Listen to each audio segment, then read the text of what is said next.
I wanted to start this evening's class with a quote from Stravinsky, who is a very well-known classical composer. And as some of you might know, this is the third part of a little series that I'm doing on the power of sound and music.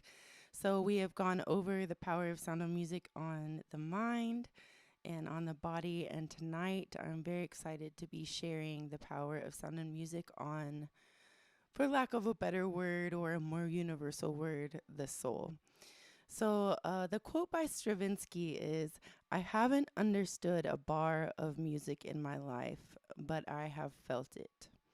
And I thought that was an appropriate quote to start with this evening because we can intellectualize so many things about sound and music and the science side of things. But there are many parts of music specifically that touch us in a way that we can't always explain. So tonight we're just gonna kind of dive into that pond. And as usual, I will start with some originals, then we'll go into the chat, couple covers, and we'll end it out with a meditation.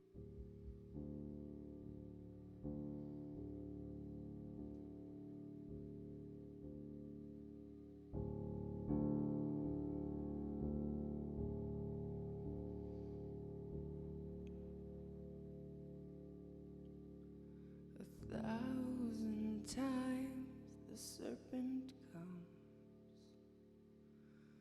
a thousand minds have been made numb. The triangles planted our seed.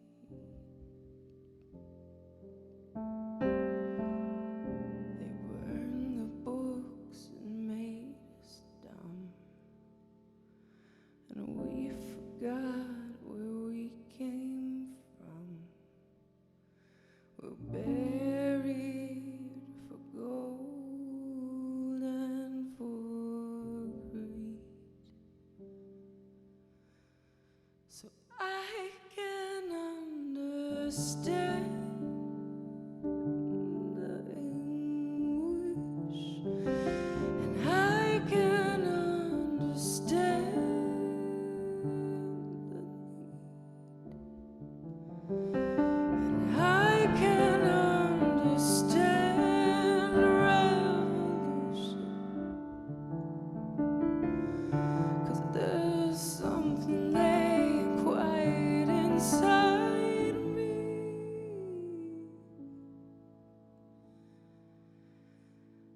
God is real as your heartbeat. The power to heal lies right behind your doubt. Just look around, you'll see it in the background. Up in the sky with angels reaching out.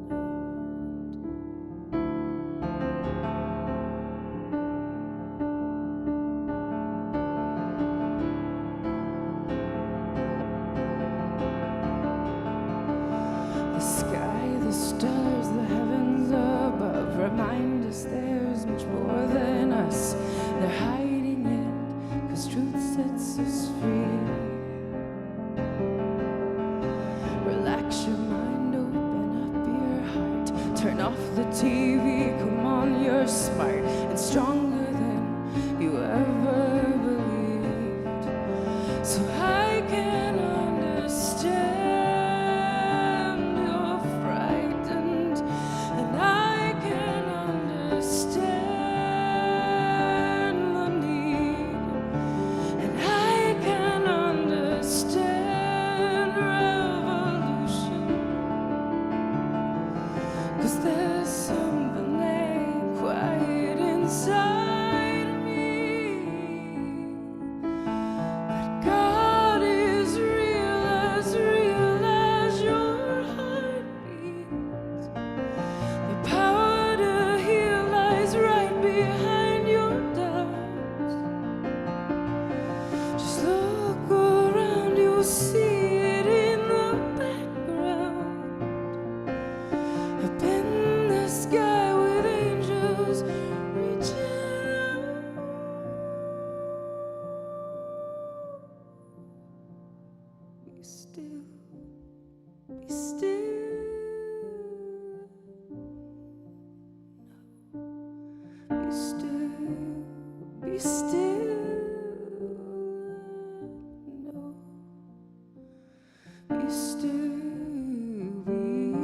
Be still, be still, be still, I know that God is real as your heart beats. The power to heal lies right behind your doubts. Just look around, you'll see it in the background. Up in the sky with angels reaching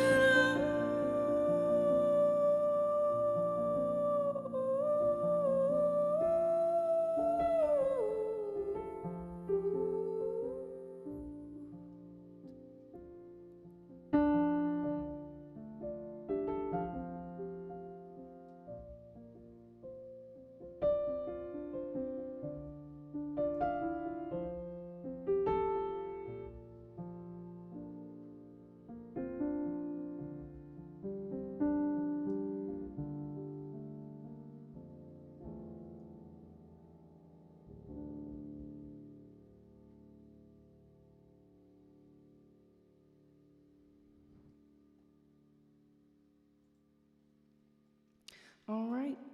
Time for the chatty chat. And yeah, welcome all you guys watching tonight. Thanks for watching. And we are going to get going on our talk about music and the soul. All right, so I wanted to start with talking about the soul, which is, of course, a very controversial thing.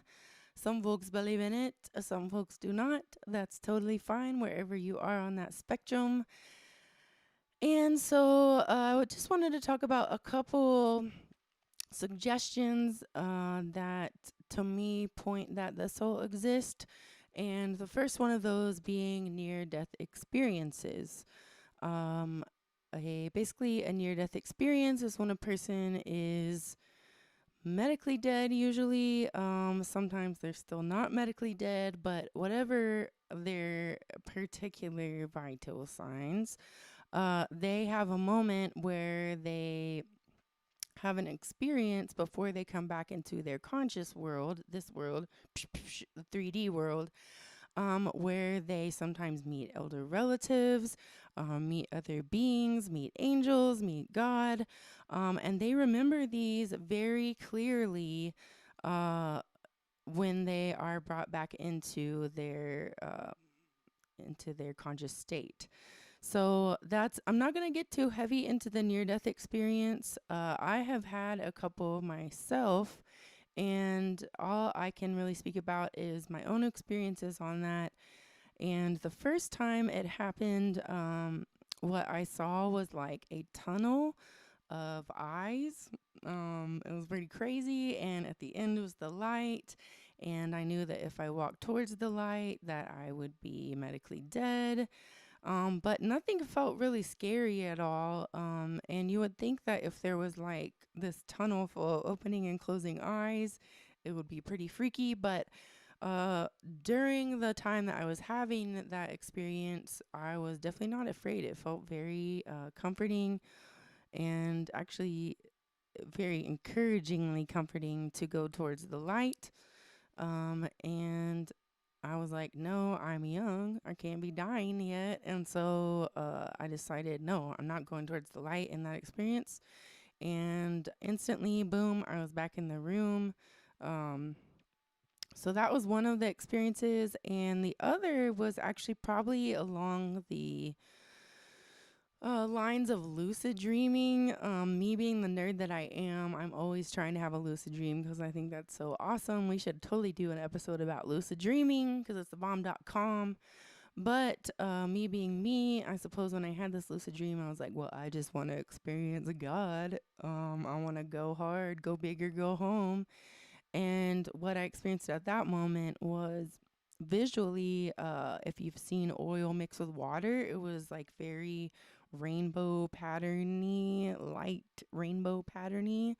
And then I heard like the heavenly choir, if you will.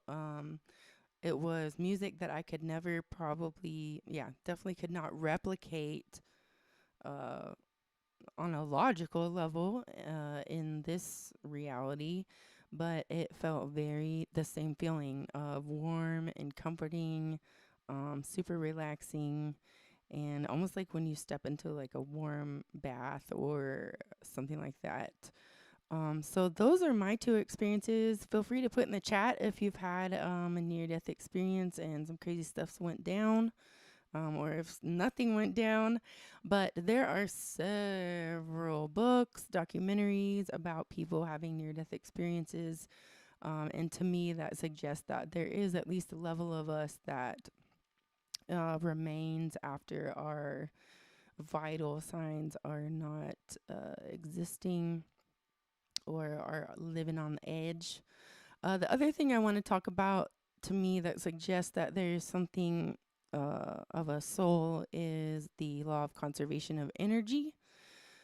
And I looked it up because I was like, who invented the law of conservation of energy? And actually, they had been talking about something along those lines since 550 BC, since the ancient Greek philosophers that we attribute with coming up with everything, right? In the Western world, we're like, oh, Sophocles did it.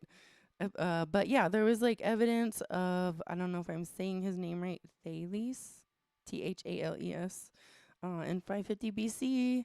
He was basically like, yeah, nothing goes away, it just changes. And then Epicurus studied it, Galileo contributed. I mean, it was like impossible to really put a um, definitive contributor to the law of conservation of energy, but that's what it's called now. And if you're not familiar with it, it just means that energy cannot be created or destroyed. So uh, basically, that in conjunction with Einstein's E equals mc squared is basically showing us through a sort of scientific lens that if you have this amount of thing and you put this amount of thing into something, it can morph and it can change. So, for instance, that wood can be burned off into the fire of your fire pit, but there is still going to be like basically the same amount of energy in the situation. Um, that can, of course, get a little bit confusing when you start factoring in things like thermodynamics and loss of energy. But to my understanding, when it is an isolated system, that law of conservation of energy holds true. And so when we die, it makes sense to me that, which we'll get to here in a minute, that we actually produce an electromagnetic field. What? We as humans, everybody does until we die. And that electromagnetic field, and as well as the energy that is in our mass, our body, um, E equals mc squared. It probably gets shifted into something else. So whether that something else remains conscious or it's just spread out into the natural world, there is a part of us that scientifically will continue on with our energy after we die. So, and then the last thing is the double slit experiment, which I promised myself today I would like brush up on it because I wanted to be like super certain about how I talked about it with you guys, but I didn't do that. So I'm just going to hopefully talk about it right now and not mess it too much up. But basically, to my knowledge, they had a particle on one side, and then they had a little boundary wall, and then they had the back wall, we'll call it. And in the first experiment, they had one slit, and the thing goes through, it becomes a wave for a minute, the particle, and then it shows up, boom, back on the back wall. Then the next time that they did it, they put two slits. And gosh, I hope I'm not wrong about this. If I am, just please forgive me. I'll probably take it out of the read broadcast. Like that time I said there was 7 planets. But anyway, so they shoot the same particle. And what happens is at the back wall, it ends up having 2 instead of 1 at the end. And so 2 particles, 2 photons, I believe. I'm not, you guys, come on, I'm not a scientist, but the bottom line is the double slit experiment. They basically came up with this conclusion that there's either two things that know that there are now two slits in the boundary wall instead of one. One of those things could be the particle or photon, whatever it is. So that could be conscious, right? Like in a weird way, it would have to know that there's two. Or the observer, the person conducting the experiment, knew that there was two, and so thus the matter changed to reflect that. So does that give validation for the soul? Not so much, but I think it definitely gives some validation that there is consciousness in matter, in forms that we probably don't even understand yet. So yeah, those are just a couple little things to think about in regards to some evidence of the soul other than the feeling of the soul. So, what is certain that we know everybody has is emotions. Everyone has an emotion.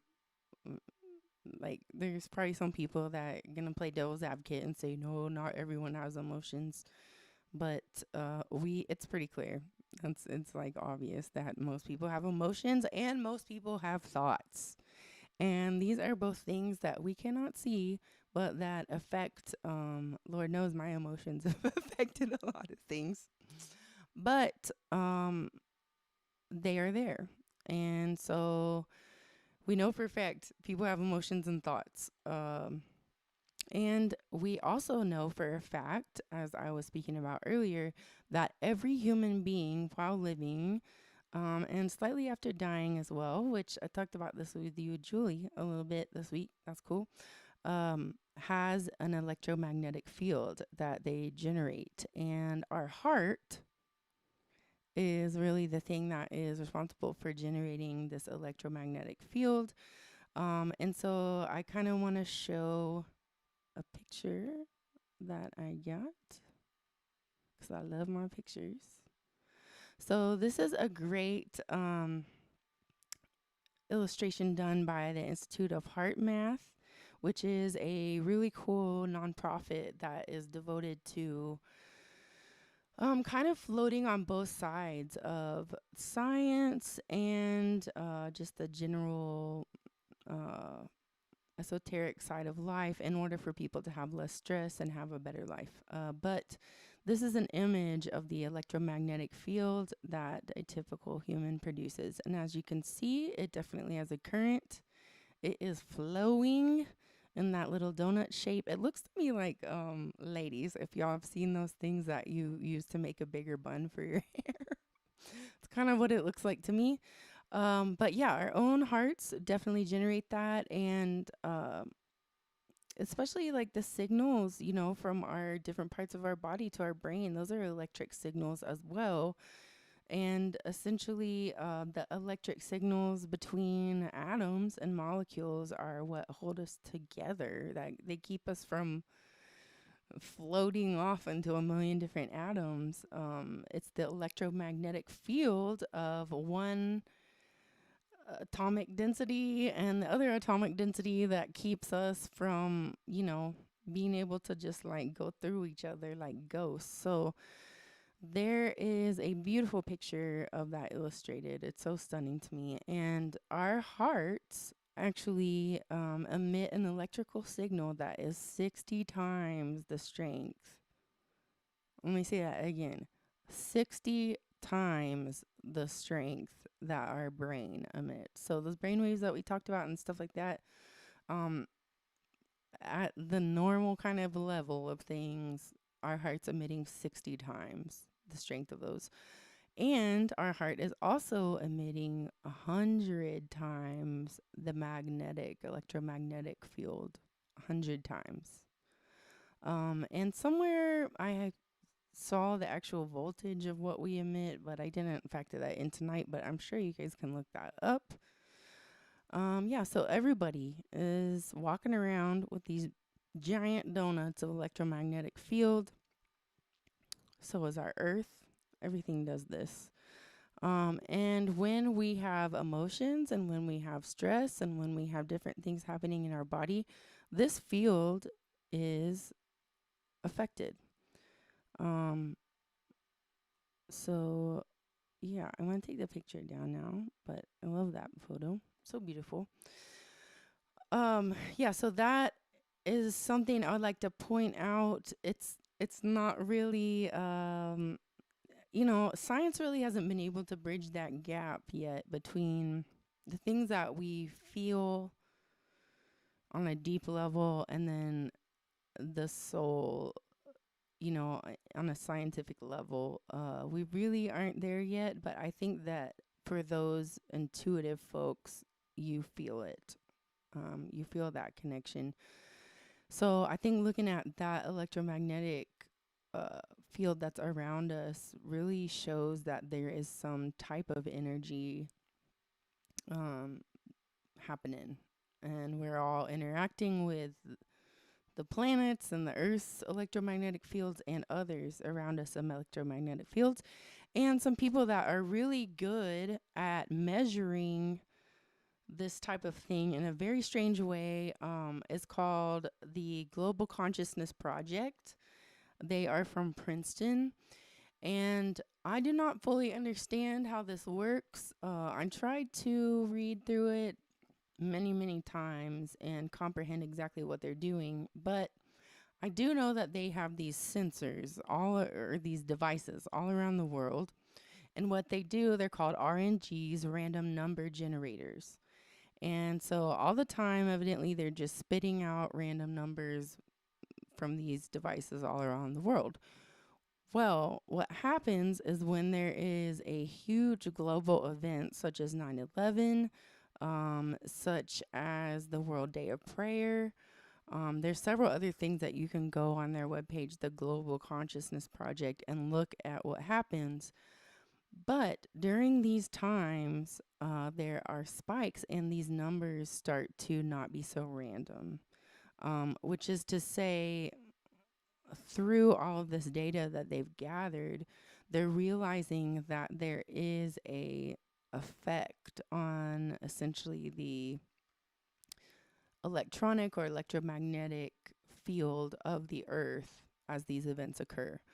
And I'm not quite sure, like I said, it's random number generators that start doing patterns, and then they're like, whoa, there's this spike or there's this dip, and we're all just kind of connected is what this data shows on this very deep level, and those deep levels are having to do with our emotions as a species. Uh, and so I think that is a really great thing to look at, to also kind of see the factual side of what could be the soul and our emotions working together and interacting with nature. So I want to say on that note, this whole episode tonight is dedicated to my grandmother, Ethel, and she was a scientist and also a very religious person, and never had a problem including those two together in a sentence. And so she used to say, or science just proves God. And I loved how she put it that way. But I'm going to say her quote that really stuck with me. And this quote she actually told me the day before she passed. And she looked at me and she said, honey, I know one thing, that the soul is just so beautiful and too beautiful for God to have made it to only live one life. So there is my Southern grandma. Um, in my mind, she has combined what she knows about the law of conservation of energy, her religious things, and she's suggesting that there is the soul and that it gets reincarnated, um, because energy is neither created nor destroyed. So yeah, I'm dedicating this whole evening to her, because we have many talks about science and the spirit and feeling the spirit and what that means. Uh, But yeah, that's kind of a little bit of some directions for you to go down the rabbit hole. My favorite phrase. So near-death experiences, law of conservation of energy, double slit experiment. Then you can go into looking at the electromagnetic field of each human, of all matter, whatever you'd like to, global consciousness project, etc. And then now I kind of want to caveat to music and the soul, which is obviously probably one of my favorite things to talk about in the whole world. And I'll start with um talking about major and minor. So you guys have probably heard major and minor keys. We've gone over some of the major scales and stuff like that. And I've played for you before something that we cannot explain. And so this is one thing to me about, I'm just going to go through a laundry list of things that we can't logically figure out why they affect us with music. So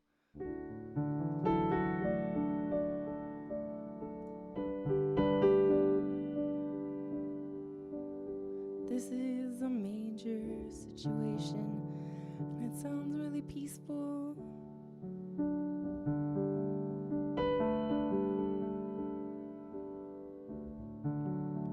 Right, so I'm playing what they call major chords, or in a major key here. Oops, not that note. So, okay, so now I'm gonna do the same exact key, well, starting on the same note, and then I'm gonna play it in minor. Tell me how this affects you differently.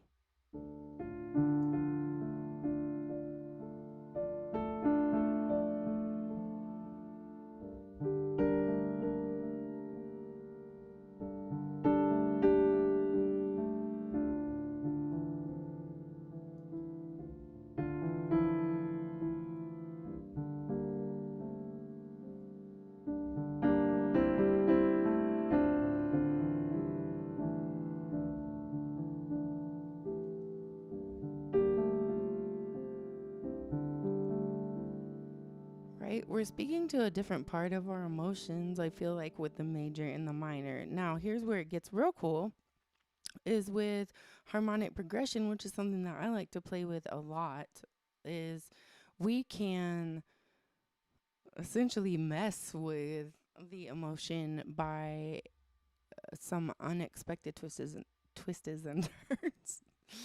Oh gosh, my language. Okay, so here is, first I'm going to play the minor, right, which I just did. But I'm going to throw an unexpected turn here, which is, instead of going to also the second chord in minor, I'm going to go to that one in major. Now, tell me how this makes you feel.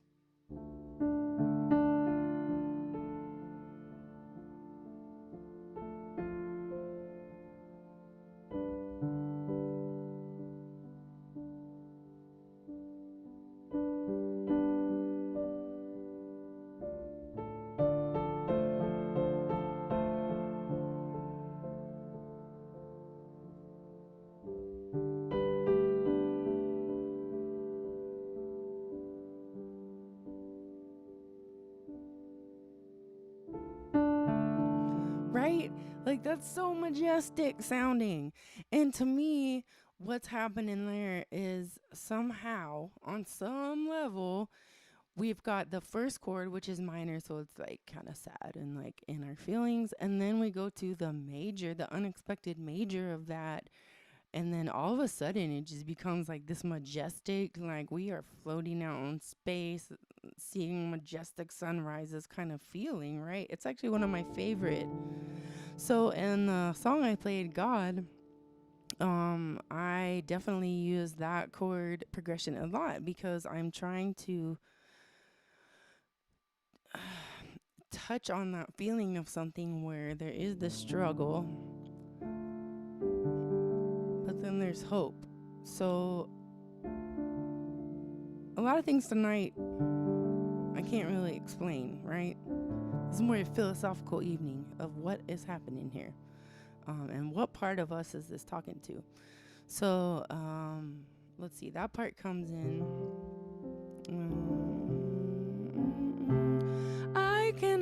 understand the anguish, and I can understand the need. I use that exact chord progression right there because it's majestic, and when I go to anguish, it's the minor. So I am always playing with those chord qualities, and I think that there's something about those. If you do it right, you can touch the soul. So then also I want to talk about harmony next, because that is something that kind of like is also unexplainable. I don't know if you guys have grown up or been around anybody, but in the South, it's pretty popular to have the kind of instinctive harmonies around here. So it's like my mom and I definitely have always had that where it's like, let's say I come in with Amazing Grace. She comes in with Sweet the Sound. She comes in with the harmony, right? And then somebody else is there that has this ability with harmony and they come in with the third.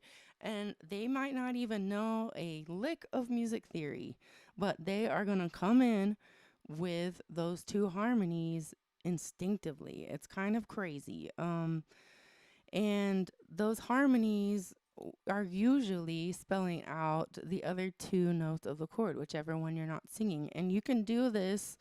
Um, it's either, in my experience, it's like people either have this ability or they don't. It's not like a learned thing. I mean, I guess it, after time, if you knew enough music theory, you could kind of learn it, but it's like really, I've met many, many people from around here and other places that just have this ability to sing a harmony. And yeah, there's no formal training involved. It's just, um, it happens. It's very strange. So you'll hear that in a lot of like gospel music or certain types of country, like if it's like old school country folks, musicians, that happens a lot. But yeah, so harmony is another thing that it gets us. When people come in with harmony, it's like this very powerful emotional experience, and it's also something that we don't fully understand. And why do certain people have that ability and certain people don't? I don't know. Tempo, of course, is something that I would like to talk about in regards to this. And, I had put culture at the last because I don't even know why. I think it was just brainstorming stuff, but I kind of want to talk about it now because a lot of these harmonies, the triad and the chord tonalities, really are cultural. So, what might sound beautiful to us with our Western ear is going to be different to somebody that is raised in another region where they have different scales or different harmonies. So a lot of this emotional response to these things is cultural. Is they have proven that it's cultural, and sounds are kind of cultural as far as what's peaceful or what's not peaceful. And hello, friend. I see that Twankies, long time no see. I hope you're doing well. I hope you're doing well as well. If you could do me a favor and let me know who you are, if you feel comfortable with that, that would be great because although I really, really love Twanky, I think that's an amazing name for you to have. I would love to know who it is. So I hope you're doing well as well. Let me know if you feel comfortable with saying it, who you are. But welcome to Philosophonics. This is where I get crazy and let it all out of the bag. So, assuming that we've known each other for a while, I think about crazy amounts of things, and this is where I let it out in the Philosophonics. So yeah, glad to have everybody watching. This has been so cool. And yeah, cultural. So that thing that I just talked about with this major minor, a little bit cultural as well. Like other cultures don't think the minor is so sad. It doesn't like evoke sadness to them. So yeah, just be aware that some of these things I'm talking about are cultural, and I wanted to bring that in before I talk about the next thing of tempo, because there are some really cool things that happen in like ritual music from around the world involving tempo. So oftentimes, like I think this is in some Santeria ceremonies, in the Bata in Brazil, like whatever's involved with those types of ceremonies, they will start at one tempo, and usually it's like just like a driving tempo, not too fast, not too slow. And then as the ritual progresses, they will speed up the tempo, right? And that like gets people in this kind of trance and groove where they're just like on the spiritual level, like experiencing this. And as the tempo increases, they get more and more heightened spiritual experiences, to the point where some cultures believe that actually a person from the crowd will be taken over by one of their deities. And that's usually at the fastest, most intense part of those ritualistic ceremonies. So tempo plays a part as well. Um, Also, having a tempo that is close to the human heartbeat is pretty powerful. Um, so in the meditations, like I definitely try and not keep that tempo faster than what would be a heartbeat at rest. So you're looking at, anywhere from 60 beats per minute to 80 beats per minute there. Uh, oh, first album release in San Marcos. Yes, man. That's a old time back. I was just looking at I'm sorry, you guys. I had to take a little tangent for a minute with Frankie. Okay, so yeah, I'm definitely taking this side tangent here. I went on YouTube yesterday. There used to be this venue in San Marcos where I lived for a very long time called the Triple Crown. And it was just this hub of music. They had live music 7 nights a week. Eric Shaw, the booker there, like for years, booked 7 nights a week of music, which looking back at it, I'm sure that was crazy. And so I went to YouTube and I was just searching Triple Crown San Marcos, and I saw so many glorious moments of bands from San Marcos playing at the Triple Crown. There was some Chaska and there was some of those nights. Yeah, good times, man. There's just a really good music scene around there, that I'm super grateful that we are all a part of. Okay, so yeah, we talked about tempo, and volume, of course, is definitely a way that we can create those sort of like spiritual experiences for people. So, um, I don't know why, for some reason in my mind right now comes into break on through to the other side, break on through, break on through, right? Like we keep increasing the volume, and of course, that keeps getting, I mean, man, if you're coupling volume with tempo and some of these chord changes, like you best believe you about to have a riot in your crowd. You can see that EDM DJs do this as well. They'll like, well, first of all, there's the dropping of the beat, which we all know goes hard, right? So adding in complexity and more instruments, but the volume overall can just make people go nuts. And one thing that I use a lot is a sudden change in volume. So if we're looking at that same song, God, that I played earlier, it goes from really loud on the second chorus, in the sky with angels reaching out, right? It like ends pretty loud right there. But then we go immediately to quiet, which is like a way that somehow hits people on the soul level. Be still, be still, no. Right? Like, so these are all just little things that I don't really have a great explanation for. And I don't think, to my knowledge, out of the schoolings I've had and the people I've talked to, there's really not a lot of solid information on why these things affects us affect us in this way. Um, and if you go and listen to some of your favorite songs that exist and that are recorded, I think like try listening through that lens a little bit. Like see what they're doing with volume, see what they're doing with tempo, slowing down like a retardando. We have that in music. It's like when we just kind of pause for a minute. Um that for whatever reason hits people at the soul level. And I know even when I'm playing, it hits me at the soul level. So, uh, music, to try and explain